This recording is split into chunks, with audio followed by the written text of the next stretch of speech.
Manda ver, Vitão. Deixa uma palavra aqui em Lucas 22, 31 a 34, que diz assim: Disse também o Senhor: Simão, Simão, eis que Satanás vos pediu para vos cilindrar como trigo. Mas eu roguei por ti para que a tua fé não desfaleça, e tu, quando te converteres, confirma teus irmãos. Ele disse: Senhor, estou pronto a ir contigo até a prisão e a morte. Mas ele disse: Digo-te, Pedro, que não cantará hoje o galo antes que 3 vezes me negues, que não me conheces. Mas eu queria deixar aqui, frisar, quando o Senhor diz: quando tu te converteres, confirma teus irmãos. Aqui diz: quando tu mudares, confirma teus irmãos, né? Então nós sabemos a história que aconteceu com Pedro, né? E senti vontade de deixar essa palavra aqui, meus amados. Mas nós, o Senhor, Ele quer mudar nossas vidas. O Senhor, Ele quer transformar nosso relacionamento. Ontem eu estava conversando com o nosso amigo Cláudio. Eu lembrei de uma situação.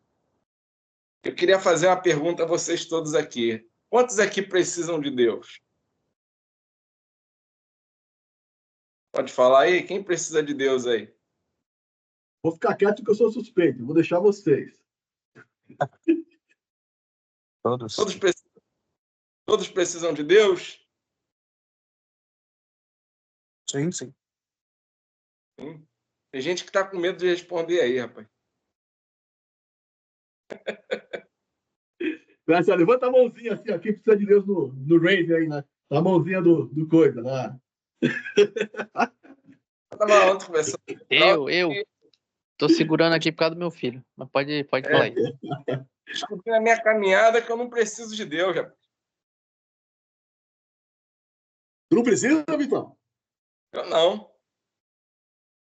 Não preciso, não. E sabe qual é o erro nosso? É a gente precisar de Deus. Sabia disso? Sei que vocês estão meio assustados aí, porque eu não preciso de Deus. E eu digo para vocês que o dia que vocês pararem de precisar de Deus, nós vamos ter um relacionamento diferente com o Senhor. Renato, quando teu carro dá problema, tu faz o quê?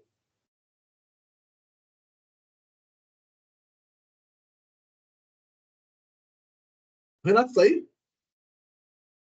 Tá aí o Renato? Não, o Renato caiu, hein? Caiu. Então, Paulo, você, quando teu carro dá problema, tu faz o quê?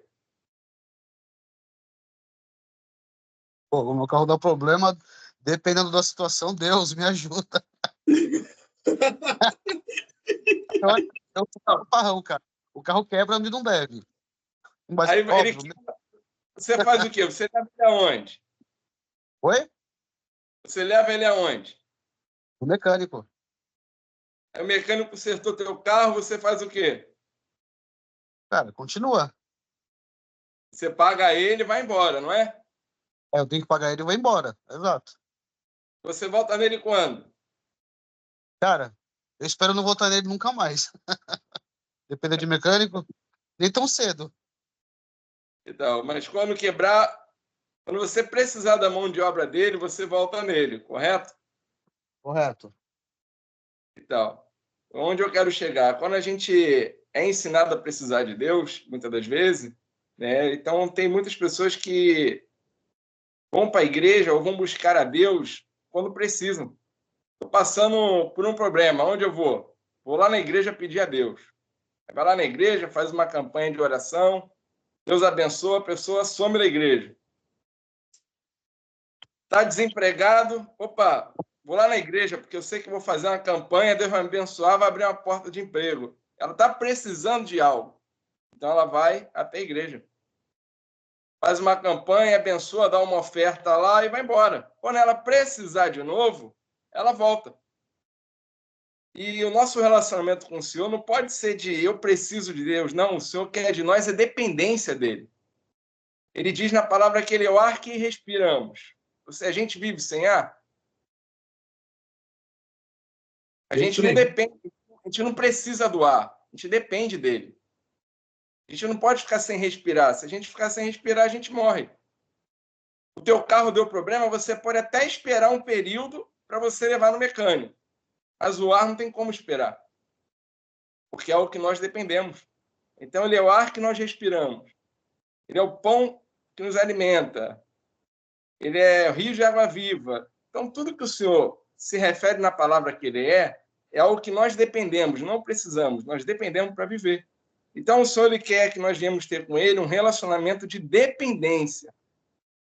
Quando a gente entende que a gente depende de Deus, a nossa visão se abre, nosso relacionamento com o Senhor fica mais amplo e a gente passa a ter mais intimidade e comunhão com o Senhor. Amém? Essa palavra aí eu queria deixar para os amados aí. Amém, amém. É muito interessante. Ontem, quando a gente estava conversando, você falou, né? Jesus falou que ele é o ar que a gente respira, ele é o pão que nos alimenta. E aí você usou um outro exemplo que eu não lembro agora. É a água, né? É a fonte de água. Aí você falou, é tudo coisa que a gente depende, cara. Eu falei, meu Deus. Eu acho lindo isso na palavra, pô. Eu acho lindo.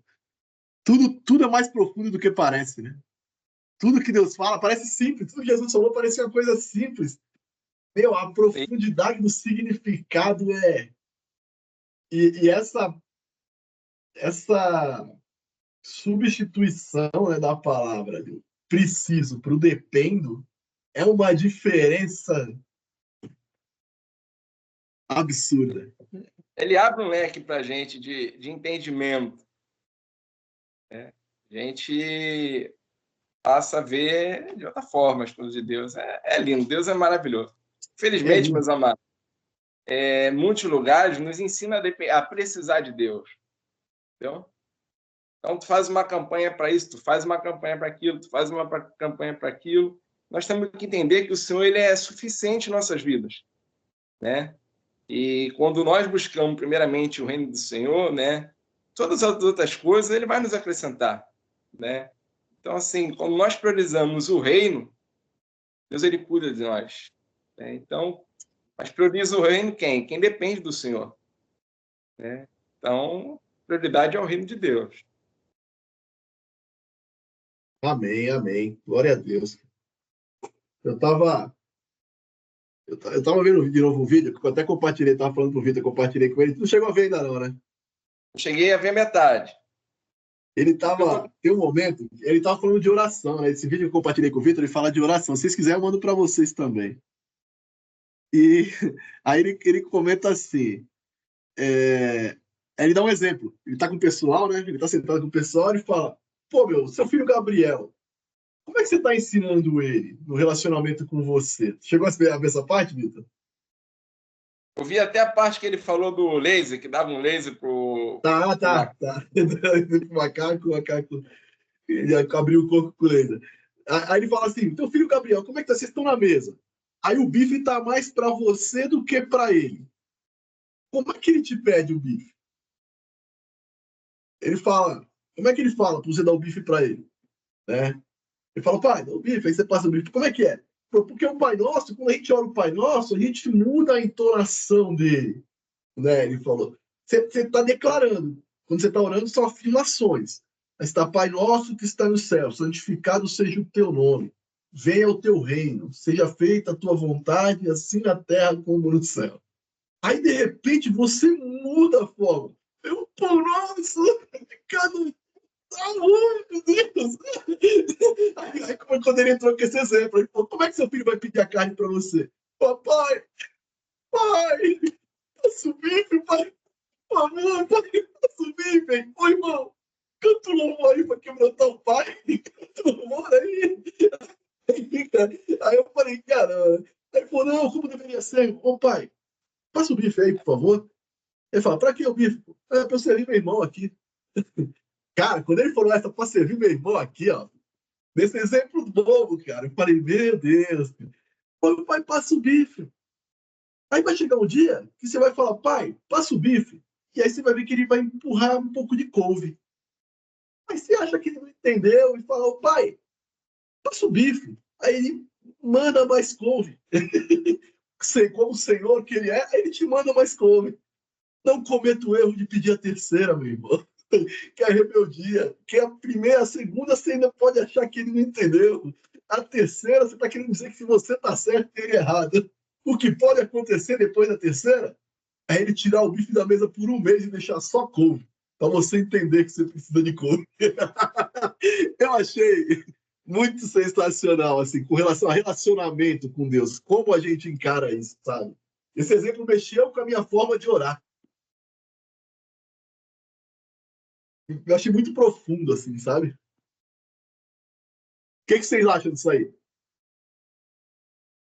Se vocês acharam que é heresia, pode falar, hein? Pelo amor de Deus, hein?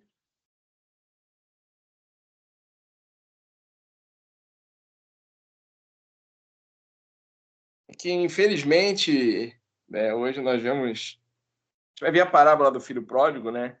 Quando o filho sai, pede a sua parte da herança, vai embora. Um dia ele lembra que tem um pai, né? Ele diz: na casa do meu pai até seus servos têm comida, né? Vou lá e vou voltar como... Ele pensou em voltar como um servo. E aí o pai o recebeu, porque ele é filho. Mas nós vamos ver que quando o irmão ele ouve falar que o filho voltou e o pai mandou preparar uma festa, ele vai ter com o pai, ele diz, né? Esse teu filho, ele usa a expressão, ele não usa a expressão meu irmão. Ele diz, eu te sirvo há tanto tempo e não recebi um cabrito, né? E o pai fala, filho, tudo isso aqui é teu. Quer dizer, ele estava na casa do pai e se sentia um servo, não se sentia um filho. E o pai diz, filho, tudo isso aqui é teu. Então, nós temos um pai, nós temos que saber como usufruir aquilo que nosso pai tem para nos dar. Nós não temos que ficar acanhado, com medo, sabe? Nós temos que ter relacionamento. É a parte da onde a gente depende do Senhor, a gente cria relacionamento. Nosso Deus não é um Deus que está com um chicote preparado para nos bater quando a gente erra. É um pai que quer nos abraçar, nos ensinar e mostrar, e andar conosco. Então, meus amados, nós como pais, eu tenho filha, eu quero dar tudo de melhor para minha filha. Tem hora que eu vou brecar, mas eu quero, antes de dar alguma coisa para ela, eu quero que ela tenha um relacionamento comigo. Então é isso que Deus quer, que nós tenhamos relacionamento, tenhamos liberdade, né, diante da mesa com Ele. Eu vim do meu pai, antigamente, ele teve uma criação muito rígida. Hoje não, hoje meu pai eu vou usar um termo, é mole com meus irmãos, né? Mas eu não podia sentar à mesa sem camisa. Tinha que estar de camisa, né? Então, assim, quanto tempo que a gente foi privado de uma certa liberdade por conta de questões ali dele, né? De educação dele, né? Nosso Deus não é assim, meu amado. Nosso Deus, ele quer que a gente tenhamos liberdade com ele. Sabe, você deitar, olhar para o céu e conversar com o Senhor. Você, onde nós estivermos, nós temos liberdade de conversar com ele. Não é algo... Fugiu agora o termo. Religioso. Vou dar um termo religioso. Não, é algo de liberdade, sabe? Nós temos liberdade de falar com o nosso pai. Nós temos liberdade de chamar ele de papai, paizinho querido. Aí depende do seu relacionamento. Ele quer que nós aprofundemos o relacionamento com ele. Até ter a liberdade de falar, pai, me dá isso aí. E se for do agrado dele te dar, ele vai dar. Como você usou a questão do concurso, foi do agrado do Senhor que você não passasse. Mas por quê? Porque ele já previa o futuro. Hoje, talvez, se eu tivesse passado, nós não estaríamos aqui hoje. Hoje, quantos homens estão aqui? Sabe? Porque Deus já sabia desse momento agora que nós estamos vivendo. Amém, então, ele tem o nosso futuro preparado e ele quer relacionamento, meus amados. Pode pai, paizinho, papai, pede. Isso, ele vê que é do agrado dele, ele vai nos dar, né? Amém, é bem isso. É verdade. Eu queria compartilhar com vocês uma parte. Essa palavra aqui não foi... Ela é trecho de um treinamento que eu estou fazendo sobre oração. Era a primeira aula do treinamento. Ele fala de oração, mas não é oração individual. Ele fala de oração, de sala de oração em igrejas. é um treinamento sobre como você montar uma sala de oração, um ministério de oração na sua igreja, né, local. E aí, na primeira aula, ele vai falar por que nós devemos orar. E aí ele fala 7 tópicos, eu acho. E o primeiro foi esse, eu gostei muito. E aí eu queria tentar trazer ele para o nosso contexto, na nossa oração coletiva e também na nossa individual, né? Que aí a primeira fala foi assim, por que orar? Aí ele falou assim, porque Deus é digno. Aí ele usou Apocalipse 5, 11 e 12. Vou ler para vocês aqui rapidinho. Eu mandei esses dias esse texto para vocês, que foi no dia que me tocou, assim, quando eu estava vendo esse treinamento, eu falei, meu Deus. Deixa eu pegar aqui, 5, 11 e 12. Então, olhei novamente e ouvi as vozes de milhares e milhões de anjos ao redor do trono, e também dos seres vivos e dos anciãos. Cantavam com forte voz: digno é o Cordeiro que foi sacrificado de receber poder e riqueza, sabedoria e força, honra, glória e louvor. Aí ele fala assim, é porque ele é digno. Aí no dia que eu mandei esse trecho, né, eu mandei para todo mundo, eu tenho algumas pessoas que oram comigo, pelo menos uns 5, que eles nunca me respondem, nunca mandariam um trecho de oração. Eu já até perguntei 2 vezes se eles tinham entendido o propósito, eles entenderam, só que eles não mandam. Eles nunca mandam e nunca vieram aqui também. Aí eu falei, beleza, não faz mal, mas eu continuo, né? Eu vou mandando, eles mandam a mãozinha lá e pá. Aí um deles, respondeu assim, que lindo, irmão. Aí eu percebi que, tipo, tocou ele da mesma forma que me tocou esse capítulo, sabe? Eu falei, rapaz, aí eu contei pra ele a história de como eu tinha chegado nesse versículo, né? E aí, ele, na explicação, o irmão falou assim, a gente ora porque, independente das nossas emoções, independente se a gente está empolgado ou não, se a gente está cansado ou se a gente está com disposição, se a gente recebeu boas ou más notícias, não importa. A dignidade de Deus é maior do que qualquer coisa que pode acontecer na nossa vida.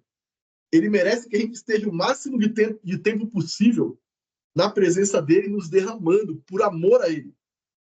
Porque a revelação de quem ele é e do que ele fez na cruz por nós, isso deve nos motivar. Isso é mais do que o suficiente para motivar a gente a dar uma resposta da melhor forma, com toda a nossa alma, toda a nossa força, todo o nosso entendimento. A gente derramar todo o nosso amor por ele. Porque naquele momento, onde a gente está se derramando, está buscando a ele, está adorando a ele, a gente não está ali para receber algo, mas porque pelo que nós já recebemos dele. Ele já nos deu tudo que a gente precisa. E então ele já é digno de toda essa prioridade, de tudo isso. Isso já deve ser o suficiente. É claro, nas orações a gente apresenta as nossas necessidades, Deus nos ouve, Deus supre, mas não é por isso que nós vamos até ali. E isso casa perfeitamente com a palavra que o Vitor trouxe. Não é porque a gente precisa. É porque a gente depende, é porque a gente ama, é porque a gente quer estar ali. É isso que Deus espera de nós. Né? Ele quer ser o ar que nós respiramos, a água que nós bebemos. Né? É lindo isso, é maravilhoso. E era esse sentimento que, nesse momento, eu queria transmitir para vocês, dessa gratidão que nos move a adorar a Deus, a falar com Ele, a se relacionar com Ele, a obedecer a Ele. E estar disposto a abrir mão de todos os nossos planos da nossa vida pelos planos dele para a nossa vida. Amém, meus irmãos?